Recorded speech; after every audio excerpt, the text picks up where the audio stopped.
السلام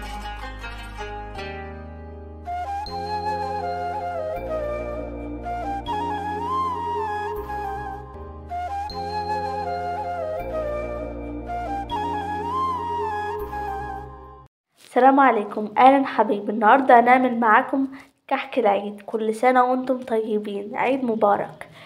الكحك ريحته وطعمه تجنن، والكيلو الدقيق عمل معانا 2 كيلو من الكحك، دايب جدا.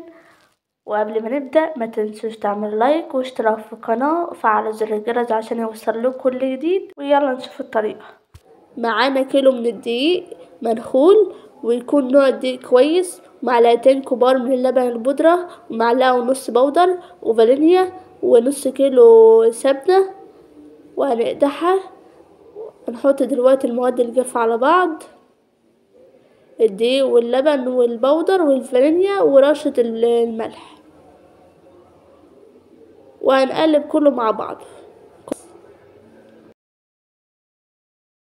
وبعد ما المواد الجافة اختلطت مع بعض، نختبر الخميرة بتاعتنا. هنجيب باكو من الخميرة وهنحط عليه 3 معالق كبار من السكر، وهنقلبهم كده مع بعض، وهنحط عليها نص كوباية مية دافية، وهنقلبها لغاية لما السكر يدوب. هنحطها على جنب عشان مش هنستخدمها دلوقتي. وبعدين هنجيب 3 معالق كبار من السمسم محمص، وهنحط على الدقيق.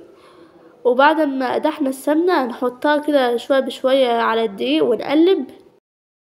والأحسن الحاجة اللي انت تستخدمها تحط فيها السمنة اللي هي السلستين أو الألمنيوم، عشان البلاستيك ممكن يسيح من السمنة عشان بتكون سخنة مقدوحة يعني قوي.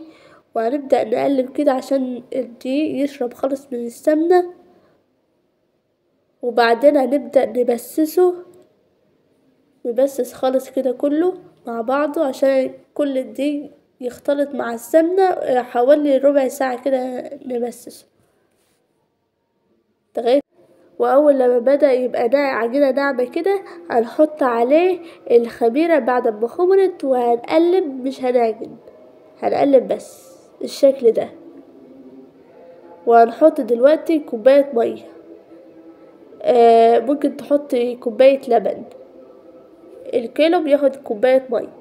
ونقلب كده ونحط شوية بشوية، نحطهاش كلها مرة واحدة. اعتبر دلوقتي العجينة بتاعتنا هنكورها كده ونضغط عليها كده، لو شققت يبقى لسه عايزة نزود لها سوائل لبن او مية.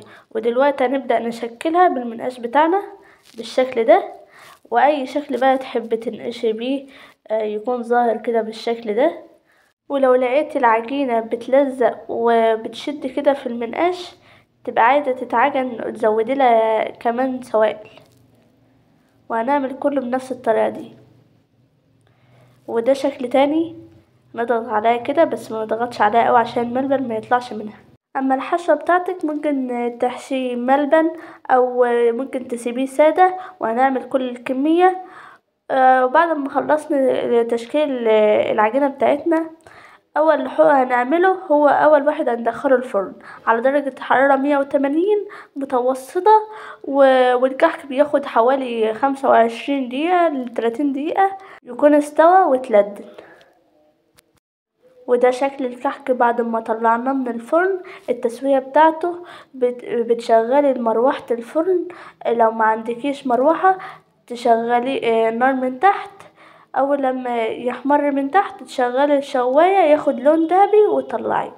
وما شاء الله عمل معانا كمية حلوة وريحته تجنن ودايب جدا.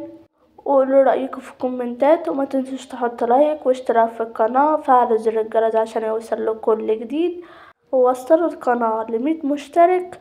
واستنوني في فيديوهات جميلة وجديدة على قناة مطبخ مريم. وسلام.